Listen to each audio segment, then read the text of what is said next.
Everything would have gone perfectly splendidly on Will and Tessa Herondale's honeymoon if it hadn't been for Ragnar Fell's wedding present. It wasn't as if they hadn't been given other odd presents.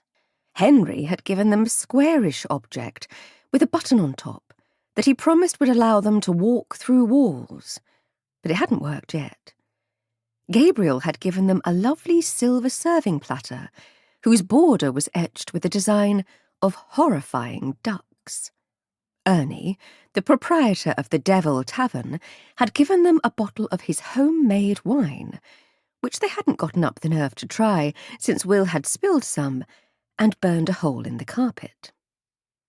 But it was Ragnar's gift that, when unwrapped, had puzzled them the most.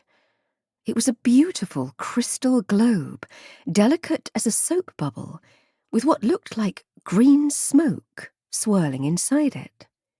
"Very nice," Tessa had said, a bit bemused, and Ragnar, who had come by a day after the wedding expressly to deliver the present, had explained that it was an encapsulated wish. "Smash the glass and make a wish, and the wish will come true," he said, sounding pleased with himself. "Any wish?" Will had asked, his dark eyebrows sharpening into peaks above his eyes.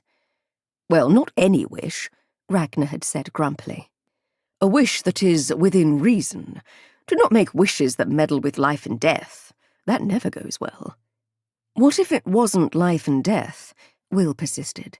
"What if it was turning a silent brother back into a Shadowhunter?" Ragnar had rubbed wearily at his left horn. He was beginning to look as if he regretted the whole idea of giving them a wedding present in the first place. "No, that is immutable magic. Only Raziel or the powers of heaven could do such a thing. Really, William, stick to small things. Wish for a new hat." Will had seemed disappointed, but not, as Tessa had feared, crushed.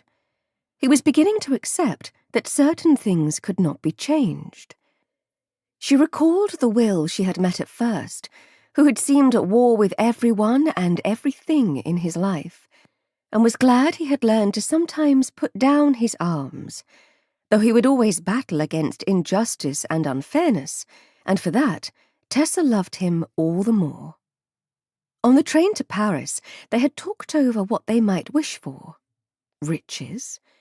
They were already comfortable and did not need anything more. For someone they loved to be happy. But everyone was happy. Will said they should wish for a wonderful honeymoon, and Tessa thought they should save the wish in case of emergency. So they arrived in Paris without having used the globe at all. Will had booked them a large suite at the Hôtel Maurice on Rue de Rivoli. It was the sort of place that catered to British tourists who wished to have all the comforts of home, meaning English breakfasts, a smoking room, and discreet servants.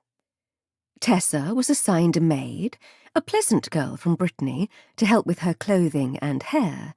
She protested initially, but it was true enough that she could not do up her own dresses without help, and while Will offered to assist, dressing her inevitably distracted him in ways that were very pleasant, but not conducive to clothing oneself. The bedroom itself was otherwise lovely, all dark and light blues, with velvet curtains and a gilded four-poster bed. Tessa was not yet used to sleeping in the same bed as Will, and every night, when they curled up together, she felt as if she were getting away with something, some act of blissful naughtiness that would certainly land them in trouble if they were found out. "We are married, Tessa," Will would laugh, nuzzling at her unbound hair.